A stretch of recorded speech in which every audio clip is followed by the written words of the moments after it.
आणि ह्या ट्रॅकला कठीण ट्रॅक का म्हणतात हे तुम्हाला कळेलच. मित्रांनो, स्वागत आहे तुमचं विषय अस्तित्वाच्या पेजवरती. आणि आज आपण चाललोय ढाकबैरीवरती. माझ्या मागे जे तुम्ही बघताय ते कोंडेश्वर मंदिर आहे आणि इकडून आपल्याला जायचंय तिकडं. हा आपला मार्ग आहे, इकडे जायचंय. तर चला.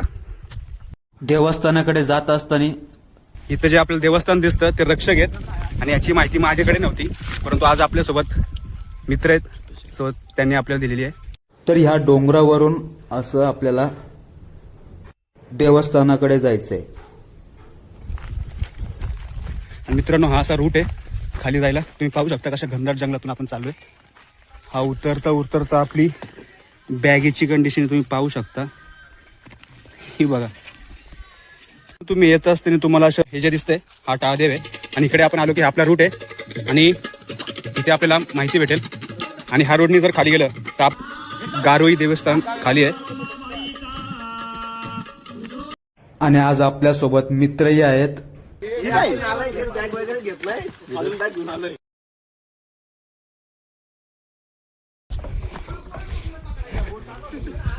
आणि मित्रांनो, इथून वरती आलं की आपल्याला ढाकगड आणि या साईडने आपल्याला ढाकबैरी देवस्थानाकडे जायचंय.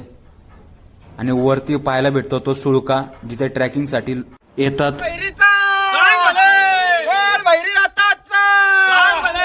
बजरंग बली की, छत्रपती शिवाजी महाराज की, हर हर. आणि ह्या ट्रॅकला कठीण ट्रॅक का म्हणतात हे तुम्हाला कळेलच. आणि इथं साखळदंड आणि रोप दोन्ही लावलेत. इथून तुम्ही खाली उतरू शकता, पण खूप कठीण आहे. आणि पुढे हे लोखंडाच्या सळ्या लावल्यात, ह्यांना पकडून पुढे जायचंय. मित्रांनो, इथून असं आलं ह्या दोरीला पकडून की इथं आपल्याला असे स्टेप्स दिसतात.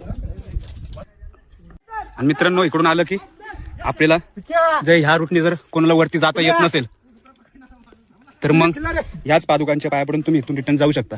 ह्या रूटने असं आलं की इथून आपल्याला कसं जायचं तुम्ही पाहू शकता. आणि तिकडून तसं आपल्याला. आणि मित्रांनो, या देवस्थानाचा वापर जास्त करून गनिमी कावा करण्यासाठी केला जायचा. तो म्हणजे का, कारण तुम्ही जर पाहिलं तर खालून जर मुघल किंवा इंग्रज जात असतील तर इथून त्यांच्यावरती प्रतिहल्ला करण्यासाठी खूप चांगलं ठिकाण आहे. आणि त्या लोकांना माहिती सुद्धा नाहीये, कारण चोर ते चोरच असतो.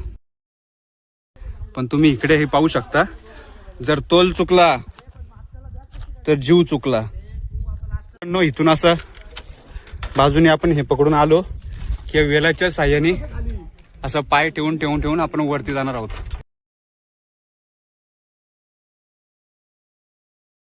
मित्रांनो, इथून